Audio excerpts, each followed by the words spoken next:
Alors les élèves de 3e bleu, on a voulu montrer que nous aussi on lutte aussi contre l'antisémitisme et tout ce qui se passe en ce moment. Et du coup ils ont fait ce film, c'est Naël, que je tiens à remercier, parce que c'est un très très joli film. Et maintenant ils vont vous expliquer, vous dire ce qu'ils ont ressenti lors de ce voyage.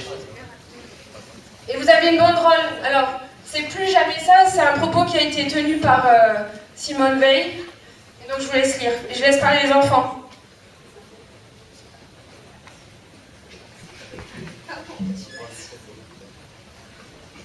Shoah. Souffrance pendant de nombreuses années. Humiliés ont été les condamnés. Où la mort s'est installée, aucune chance de lui échapper. À jamais gravé dans notre mémoire, horribles images impossibles à concevoir. Moi, jeune anti-bois de 15 ans, j'ai réalisé que j'étais privilégié quand je suis allé à Auschwitz. Avant, je n'en avais pas vraiment conscience. J'ai visité le camp de la mort emmitouflé dans mon manteau bien chaud. Les condamnés, eux, étaient vêtus d'un simple pyjama. Tous les soirs, je déguste le bon repas que les personnes que j'aime ont préparé. Puis, je me glisse dans un lit douillet.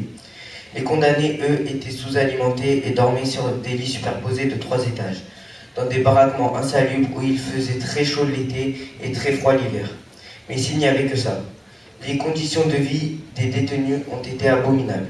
Je m'en suis vraiment rendu compte au fil de la visite, particulièrement lorsque j'ai vu les latrines qui les privaient d'intimité et qui leur volaient leur dignité. C'est choquant d'être confronté à cette réalité. Un des blocs que nous avons visité contenait les cheveux et les effets personnels des détenus avant qu'ils ne connaissent le degré extrême de l'horreur, la chambre à gaz.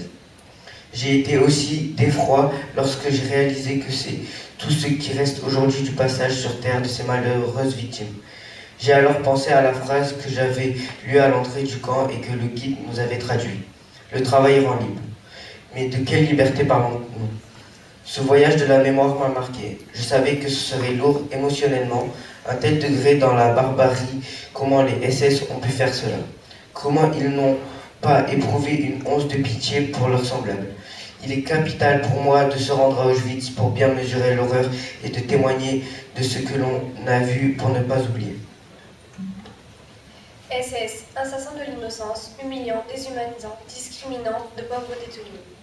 Aux malheureux adultes et enfants, prisonniers par injustice, à l'intérieur de ces baraquements de l'enfer, horrible tragédie dont seule une poignée reprend. Cette journée à Auschwitz restera à jamais gravée en moi. Je ne pensais pas être autant affectée par ce voyage. Un silence assourdissant était présent tout le long de la visite des camps. Chaque seconde qui passait était terrible. J'avançais la boule au ventre, la gorge serrée, et je regardais ce qui m'entourait. La nature a repris ses droits à Auschwitz, mais les traces du génocide sont restées.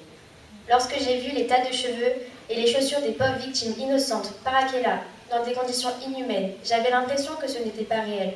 Je ne comprenais pas comment des hommes, pères de famille, avaient pu assassiner d'autres hommes.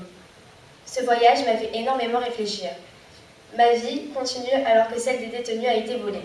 C'est à la fois monstrueux et inexplicable. Il ne faut plus jamais que la folie humaine se déchaîne, et pour cela, il faut parler, raconter, dire ce que l'on a vu. Aller à Auschwitz était pour moi important car mon grand-père est juif. Je voulais visiter les camps de la mort.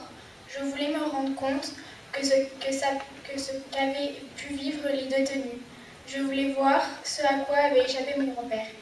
Ils ont vécu l'horreur. Mais ce mot est-il suffisamment fort? J'en doute.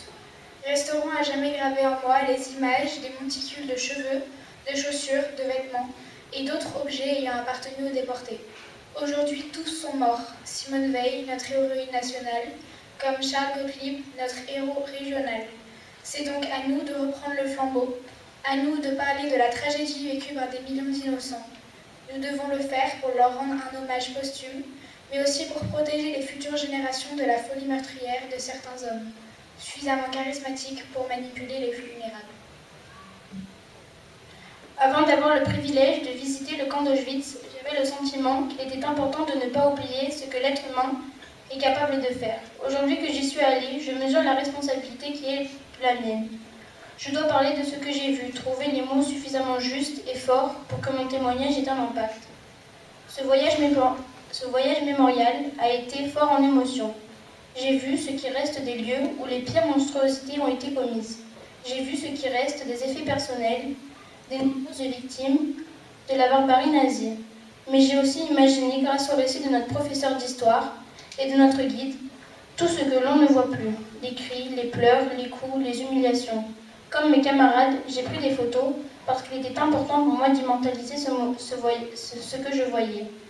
Mais au moment où j'ai photographié les monticules d'objets ayant appartenu aux victimes, j'ai eu l'impression que c'était indécent de ma part, que je violais l'intimité de ces hommes, de ces femmes, de ces enfants assassinés.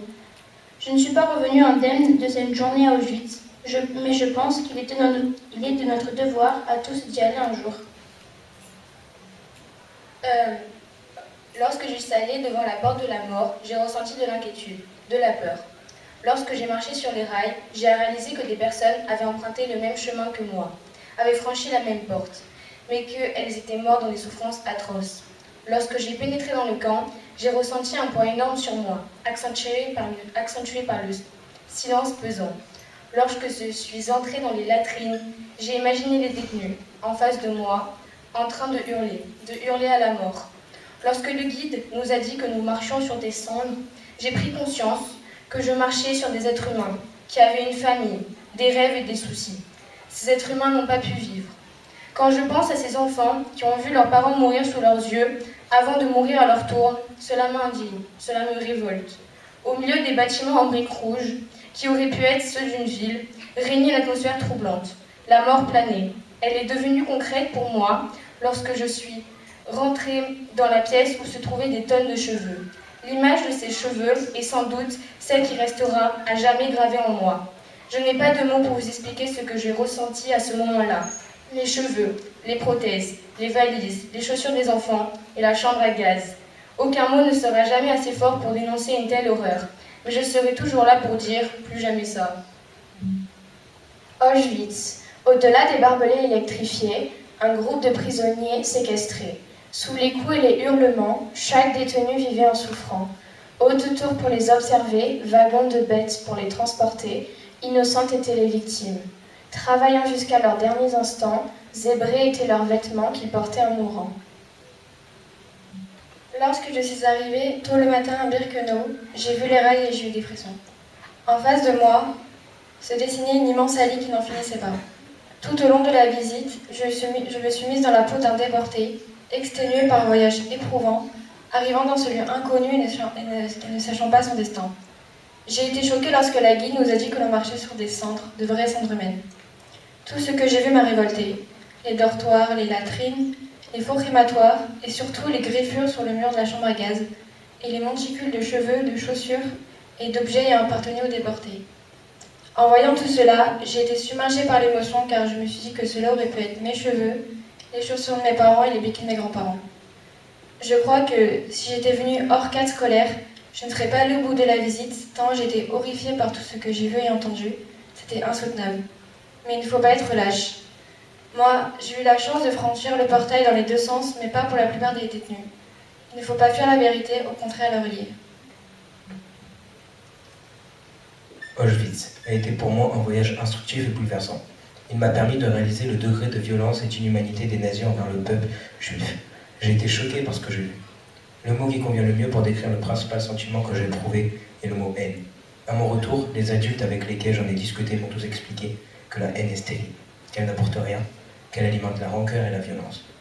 J'ai compris ce qu'il voulait dire, alors je remplacerai ce mot par révolte. Comment ne pas être révolté en voyant les baraquements dans lesquels étaient parqués des innocents?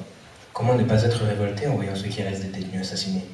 Comment ne pas être révolté en pensant que tout cela a été froidement pensé et froidement exécuté dans le but d'exterminer? La famille de ma tante est de religion juive. Depuis que je suis tout petit, j'entends des conversations d'adultes. Je perçois la gravité des propos, je mesure le poids des silences et je ressens l'émotion contenue. Tout ce qui concerne la Seconde Guerre mondiale m'intéresse. Mais j'avoue qu'une fois la dernière page du livre tournée ou le reportage terminé, j'ai tendance à oublier. J'avais besoin de voir de mes propres yeux un camp d'extermination pour pouvoir apprécier par moi-même. J'ai vu et je sais que je n'oublierai jamais ce que j'ai vu. Je ne souhaite pourtant pas le décrire, c'est mon choix et vous le respecterez. Mais je sais que désormais, je ne ferai pas qu'écouter pendant les conversations d'adultes. Nous avons été heureux de vous faire part de nos témoignages et vous remercions pour votre attention.